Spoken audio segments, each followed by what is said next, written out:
Hello, my name is KJ, the founder and CEO of One Piece Labs. And today we have the honor to have Eric from LBank North America to visit our office and share some insights about centralized exchange and the listing. So my first question for me, my team, and the audience is going to be please introduce more about LBank North America and also yourself. Absolutely. By the way, thank you. Thank you for having me here. It's a great honor to work with One Piece Labs. And KJ has been our old friend for a long time. Something about LBank. We are a centralized exchange. When we were first founded in 2015, centralized was the only way of having an exchange. So by the fortune of history, we are centralized until today. Later this month, we're gonna celebrate our 10th anniversary. So welcome to learn more about us. Currently, LBank has over 15 million users globally. I just checked on CoinMarketCap. As of July the 23rd, we have slightly more than 4 billion USDT worth of trading volume on just the spot side. I haven't tracked the derivative side yet. We have operations in literally 21 countries in the world, including North America. So we're definitely more than happy to chat with you here in the United States or in Canada. Thank you. I think the first question and the biggest question for us is we know the listing is very important for all the Web3 token projects, right? So what key elements do you expect for a project for listing? Yeah, definitely. So listing is a very important milestone in a token's or in a project's life cycle. As an exchange, we usually look into a few sectors when they come to us. The first one we will look into is always compliance. So we will take a look at who the founders are, where the entity is registered, and run it through multiple lists to make sure that we're working with the right people. And the following step is we're gonna take a look at the project itself. As the MVP, how does the product work? And then we take a look at tokenomics, having an idea about who's holding all the tokens, what are the distributions, what are the vesting period, what are the incentive structure. And after taking a look at the tokenomics, and we believe it is more serious of a discussion, we ask for audit report to make sure that the code has been reviewed and there's no obvious loopholes. Yeah, so those are usually some of the first look items. The first steps. Exactly. Yeah. And later on, we're gonna collect more information from other information channels, not only from the projects themselves, but also from the friends, from industry, from media, from open public information. And we're gonna take a look at the team, the founders, their advisors, and of course, if they work with a very well-known investor or incubator like One Piece Labs. Thank you. That's additional credit for them. Yeah. Okay. So I have heard the list top down say we have the compliance goes first, and then we're gonna look at the project itself, including all the details, including tokenomics, and then we move to the auditing, the code auditing, and also the third party information, the background check. And after that, we just review the partnerships or the team itself, right? So this is the overall how you look at those projects before listing. Absolutely. Someone might ask, so what about the users? What about the community? And here I do confirm that yes, exchanges will definitely take a look at your Telegram account at your Twitter account. And some of them might pretend to be a user and ask questions in your group chat. So make sure that you treat your users nicely. Okay, thank you. And you mentioned about like social media, and you talk about like Telegram and Twitter. So based on my experience, there are a couple of channels: Telegram, Twitter, and sometimes Discord, and maybe newsletter followers. So for all those different like social media platforms, what are the key numbers you're looking at? For example, the followers or the likes, repost, or the communication in general communications? Yeah, that's a very good question. So sometimes we like the pure number will speak by themselves. We do hear projects news on a lot of news channels, and if people are already talking about a upcoming project, it is likely that people from exchanges also hear about good things about them and know that a certain project has the right traffic. For projects that are just starting, we sometimes use professional tools to analyze the signal versus the noise.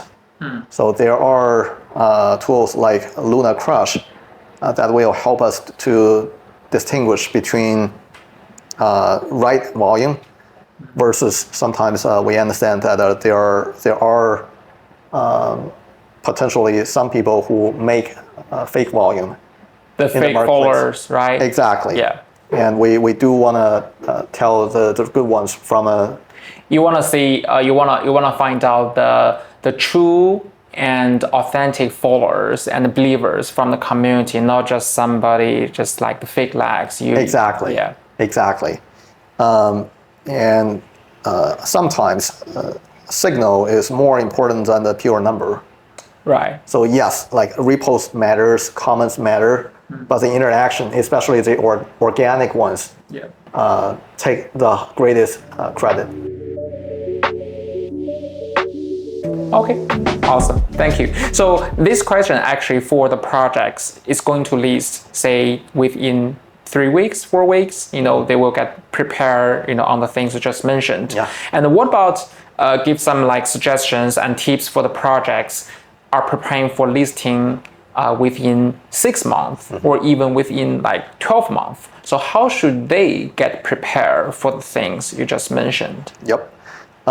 It is always nice to have a long-term view and a holistic plan about your project.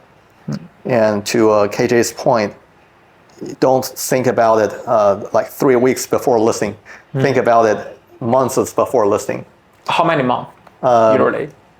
So ideally, I would recommend thinking about listing as a milestone in your whole roadmap. And a lot of projects would think about their roadmap at the very beginning phase when they are assembling the team to align everyone's interest to make sure that the whole team is on the same page about the action plan. They have a roadmap. And usually in that roadmap, they will pinpoint a time slot for listing. That's ideally the right time to think about it.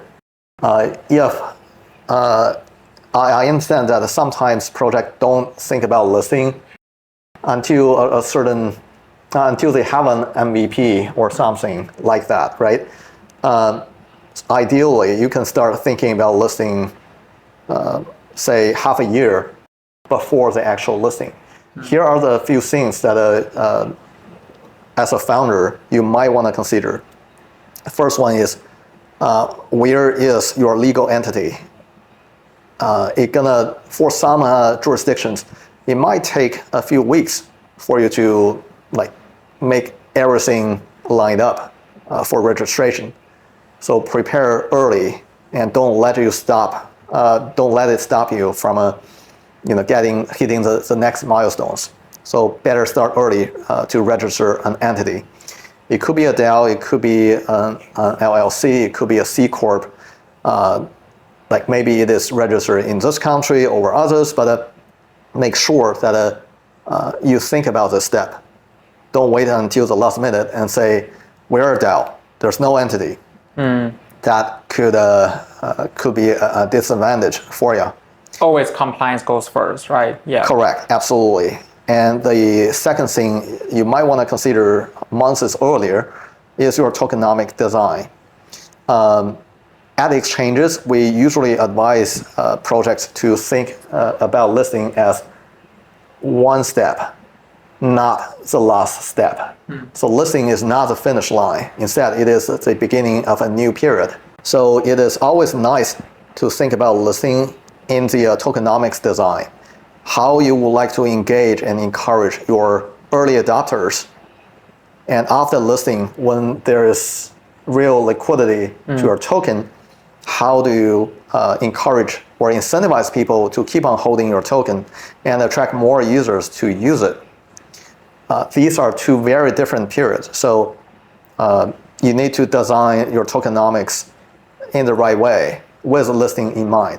And that usually happens months before the actual listing. So in my words, so the exchange want to see the big financial potential from you tokenomics. So tokenomics or say listing is not the finish line of the project. Exactly. It's like a starting line, right? Right. It should be more potential from there. Right. You want to make sure that both your early adopters and like users who start trading your token after the listing feel it is fair, feel that they have the right chance and they can actually find utility in your token. Okay, and also you mentioned, so this is a starting point, not the ending point. So how do you see the project, can succeed in the long term? So you mentioned tokenomics. What are other things you see from a successful long-term project? Yeah, it's a lot of fun to see so many good projects. Well, it's very good to see a lot of projects from an exchange's perspective. You will, as time goes on and on, you will see that for the projects that are very successful, they usually do a few things right. There are a lot of commonalities between these successful projects. For the projects that are not quite there yet, the reasons for so-called failure could be there could be a million reasons. So let's focus on the relatively more successful ones. Yeah. The successful ones usually check these marks. One is they have a very clear roadmap. They understand how to manage users' expectations by under promise and over deliver. Even after listing, they still stick to their roadmap. If they tell users that, we're gonna launch this feature in this quarter, they don't wait. They will actually deliver that feature in that time frame. They wouldn't pivot to other directions all of a sudden and then change it back again. They are consistent. Consistent, okay. Right. So make sure that when you promise something to your community, you're very serious and you thought about it thoroughly. So this is one part. Another part is think about all the key stakeholders at early stage. These are the key stakeholders you definitely need to consider. Your investor, that's for sure. Your own team, you need to incentivize your team. Your users, including the early adopters, some of them might participate in a pre-sale. And there are users that start to learn about your project after listing. What are the real utility you can deliver to them in the long run? So these group of people needs to be considered. Don't just consider your team and investor, but also the early adopters. Yes. The test users. Exactly. Yeah. And oftentimes project founders might not realize it, but regulators, more and more importantly, you need to understand the basic rules for regulations.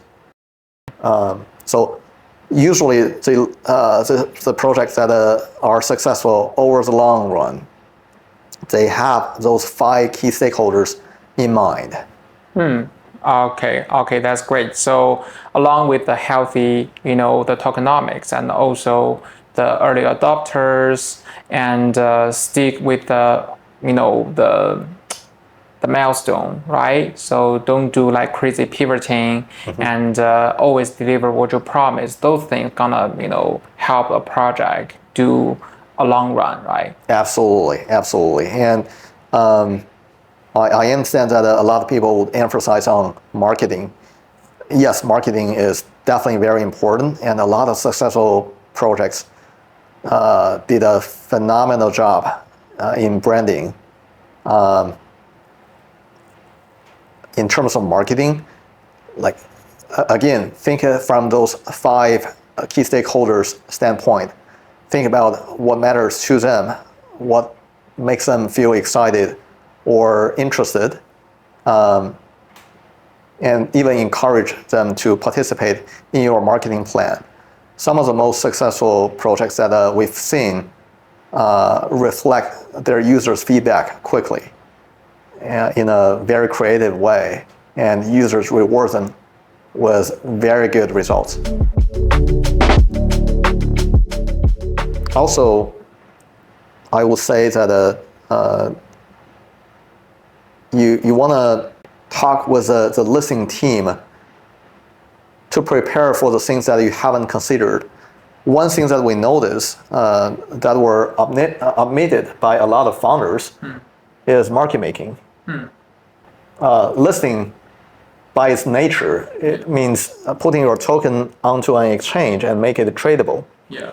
It means when people want to buy your token, they can come and buy. When your users want to sell your token, they can put their token on the exchange and sell them. Yeah. It's very easy and by its nature. But sell and buy doesn't come automatically. Those trades don't happen by themselves. Usually you need someone to represent you as a neutral third party and do those trades. When a user comes to buy, they can sell them the token. And when a user comes to sell, they can come and buy that token at a reasonable cost. That person is called a market maker. Look, we are an exchange and we don't do market making to avoid the potential conflicts of interest. But as a project, you need to think about that role before listing. Sometimes we find a very good, talented founder asking us, hey, can I list my token in 2 or 3 weeks? Yeah. And when we ask them, okay, so who's your market maker? Yeah. They say, oops, you know what? Let me go and find one on Google. Okay. So they should get prepared. You don't want to be that founder. Yeah, I understand. So market making and the listing, they should plan ahead, right? So Right. month before, after they raise their first check, and they should start to think about who are the right partners and who are the right destinations to list the tokens. Absolutely. And one more factor to consider is the market, the general market goes up and down, right? Yeah. And even if you plan a listing, let's say in the mid of August, what if at the beginning of August, there's a big negative news that hits the whole industry? For example, a certain country just announced an unfriendly regulation. So the whole market goes down. You don't want to be the founder that say, okay, like when everyone is cashing out, I'm gonna list my token. Okay. Sometimes it goes against those 5 key stakeholders' interests. Oh yeah. That is to say, sometimes you need to be ready to launch your token at any time. Don't force it. Don't force it. Meaning you need to chat with the listing team early and collect all the necessary materials Yeah. and get ready until you feel you know what, this is the right time. This market is good enough, and let's just do it. So, like there are some variables that you need to consider. General market trend is one of them. Yeah. So get yourself prepared as early as possible, but by that time, so the funding team and the listing team gonna work together to find the right window to do the final listing, right? Exactly. How should founders reach out to the exchanges? So, for example, through the public channels, sending cold emails or referrals, or finding the listing managers through different conferences. What are the efficient ways to get connected with the listing team? Yeah. So KJ, all the ways that you just mentioned make sense. The most efficient way is usually to attend conferences where you can meet real people. Because be aware, sometimes Web3 is a dark forest. When someone reaches out to you, you don't know if that person is who he or she said he or she is. So meeting with a real person is an effective way to de-risk the connection. You can verify people's identity on exchange websites. For example, on LBank, we have a specific dedicated web page called LBank verification, where you can type in the person's Twitter account or Telegram account or phone number or email. Well, by the way, sometimes only one or two of them works, right? But whichever that works, as long as you can verify their identity, that will help de-risk your connection.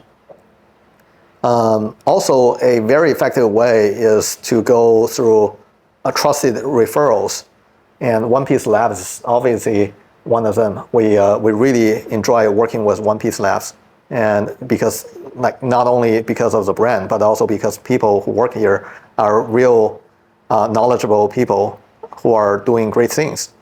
So if you ask KJ, hey, I want to list on such and such exchange, can you help me? KJ would be able to build a very high quality connections for you.